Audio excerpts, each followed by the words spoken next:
So,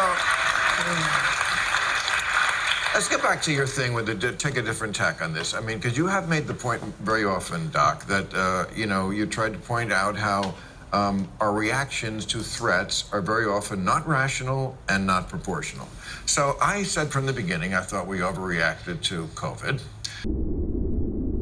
The teddy bear are here to play. If you don't come play with us. Now we're getting some information after a while. We have time to find out just how bad the collateral damage has been. Here's just a few cases. The pandemic erased 2 decades of progress in math and reading. Then we will kill you. See, right away, I gotta say, this pisses me off. I see these headlines all the time. The pandemic didn't do that. The way we handled the pandemic did that. The pandemic certainly was a thing. But let's not just say the pandemic, because it was not written in stone that we had to handle it the way we did. ACT scores are the lowest in 30 years. Anxiety and depression way up. The body mass index doubled for kids 2 to 19. Drug overdose deaths. Murders way up. Inflation at a 40-year high. Domestic violence increased. Oh, and my favorite, car crashes. They couldn't figure this out. Like way up. And finally, I love this. This is the expert said. You know what it is? People just went fucking mental. I'm ready to go in, Coach. They just went nuts. They're like, I'm home. The fucking kids are here all the time. My stupid husband is here all the time. I'm just going to take it out on the highway. And they did.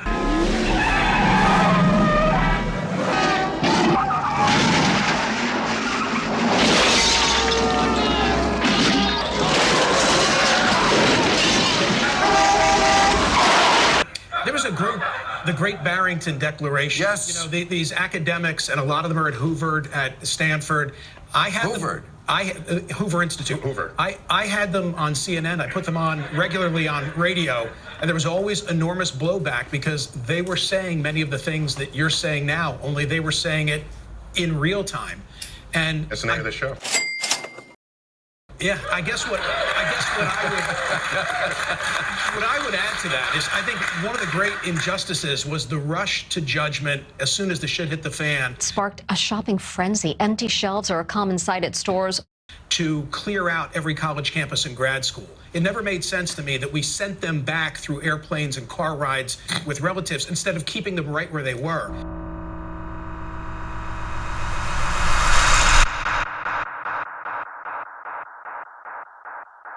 And Bill, I have 3 for whom I'm still paying tuition bills. They were so robbed of a year and a half of all the exchange, the mingling that you talked about last week. Yeah. We're never going to make that time up, is my point. If I get corona, I get corona. At the end of the day, I'm not going to let it stop me from partying. You know, we've been waiting for Miami spring break for a while. Can I put something in on this? Yeah.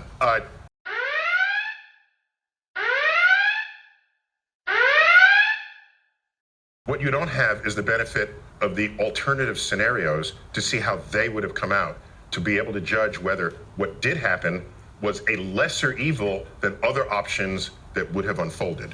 And so suppose... Actually we do, because other countries handled it differently. You clown! Sweden didn't handle it differently. Some of the places with the lowest vaccination rates turned out to have the best results. With really low population densities. Well, yeah. Yes. I mean, yes, there are different factors. There are. Yes, I think that matters. Yes, of course it matters. It's sort of a different factor. You just said. I went through an elevator in New York City to 15 people. Okay, right but here. you just said that we can't make any judgments because we don't live in an alternative universe where America handled it differently. And I'm saying other places handled it differently. That does matter.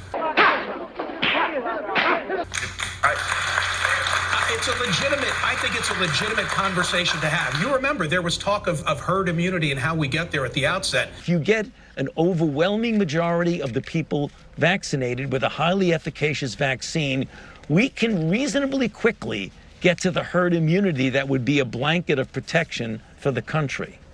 Dr. Fauci was also asked about herd immunity, and he said classic herd immunity likely will not be reached with COVID-19 as originally thought. And people were shouted down for even raising that prospect. I'm not the scientist you are, but in retrospect, they shouted down the idea that it might have escaped from a lab. That was somehow racist? Right. As opposed to somehow if you believed that it came from the wet markets, you were a Democrat, and if you believed it came from a lab, you were a Republican. This is ridiculous. Has no political dimension at all. Where do you think it came from? I don't know. Exactly. We don't know. But it could have been either place. It's not crazy to think somebody could have walked out of a lab with it on their shoe. You didn't check your suit. There's a tear in it.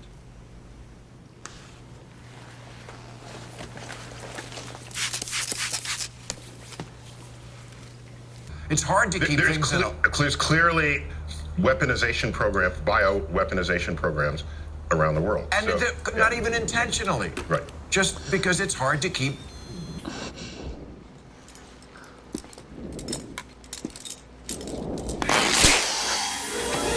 I'm just saying, if we left all the elementary schools open, and then kids become vectors to redirect the disease, and then we have a death toll that rivals what happened in the 1918 pandemic, people would. But that's an experiment that I don't know that I want it was an experiment run in other countries, and it didn't happen because kids don't get it very much. And you know, when population density. Does that matter? You know, it's not like Sweden isn't a modern country. Bill, also, what population density? That isn't. I mean, there was a lab experiment of sorts when you take a look at Gavin Newsom's response in California versus DeSantis in Florida. And in the end, was the data really all that much different? And by the way, why not target the places with the great population density instead of having a one-size-fits-all approach to everywhere? No. That would be a nuance of laws and legislation that I don't know that the American public would buy into, because we want everybody to be treated exactly the same. Yeah, to say you live there, so you have a different law than here. Because there are different factors. I agree. And also, I agree. Florida did well, like targeting because it's Florida, you know, God's waiting room. So. That's what the Great Barrington Declaration stood for. Yes. They said protect the most vulnerable, and everybody else lead your life with precautions. Right. Okay. But they were ostracized for that. Okay. All right. Can you see me? Insurance is by alone, but the water's spilled. Final issue. Oh, and Because by the way, solve that. you caught COVID and I never have. Just to put that out there. What the hell did you just say? Final issue. Oh, and by the way, solve that.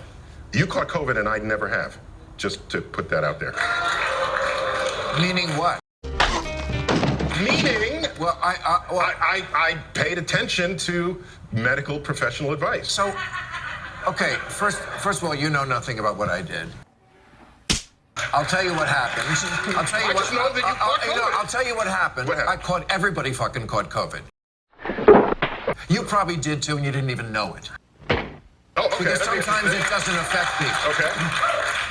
Here's the thing. By the way, I'm like George Carlin. I swam in the Hudson. Viruses are ubiquitous. I don't know if you've heard about that. Yes, they are. Okay, so for 14 months, I didn't have the vaccine. All right. And you're right. I didn't take any precautions because it didn't scare me. Fine. And I didn't get it. Then I got the vaccine, and I got it 3 weeks later. I'm not saying the vaccine gave it to me. I'm saying we don't know what happens. The confluence of things that go on in our body. That's always my point about vaccines and everything else in medicine.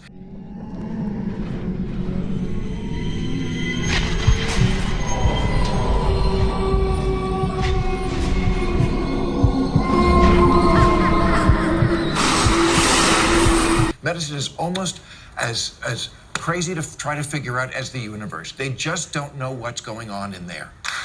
Do you know that, I'm sure you saw this, last month they discovered a bacteria visible to the naked eye. That's scary. They said it would be like finding a human the size of Mount Everest. But really, you're going to just sit there in your white coat and tell me we have all the answers, we know everything, just do what we say? I don't think so. No, but what you can't, well, sure. However, there's the best available evidence at any given moment. Who is best? The 16,000 doctors who signed the Barrington Agreement or the political hacks who run the FDA?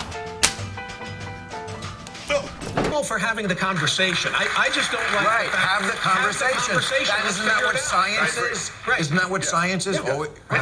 And you contest the evidence and find out which has the best foundations for why you would draw the conclusions you do. But let's admit that we are in the middle of it. There's no conclusions. They said the vaccine would stop infection and it would stop transmission. It didn't do either. Look,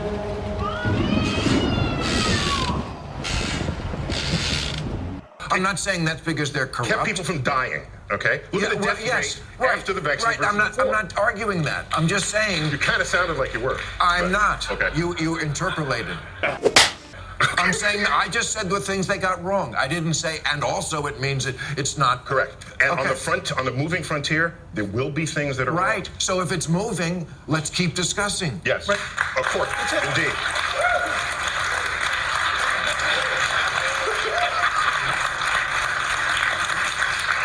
The LA Times, I mentioned this in the morning, published this audio recording of the first Latina president of the LA City Council, and she makes Kanye look like Rachel Maddow. I mean, and I love things that scramble the narrative, because the narrative is always that, white equals oppressor. Well, this is a Latino person talking to 3 other Latino people, and very ugly racist things that she's saying about blacks, Indians, gays, and Jews. In the context of, not that this makes it any better, but in the context of talking about redistricting, politics, and at its core, it's a struggle for power between this group of Hispanics and their perception of people of color, of blacks. I mean, one of the comments that she makes is about the progressive district attorney, George Gascon, and says, fuck him, he's with the blacks. Damn! And what I think it represents on a larger scale is a looming potential conflict that could drive more Hispanics away from the Democratic Party and toward the Republican Party.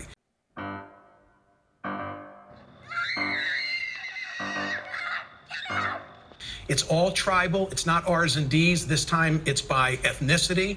And I think it's a sign of a bigger issue. Final thought is this. There are 15 members of council in Los Angeles, and 3 of them, because of her resignation, are Hispanic. And yet 50% of the population in LA is Hispanic. If a train left New York at 300 miles per hour, an accelerated speed 15 miles per hour, and traveled a distance of 683 miles, tell me, sir, what time would that train reach Chicago?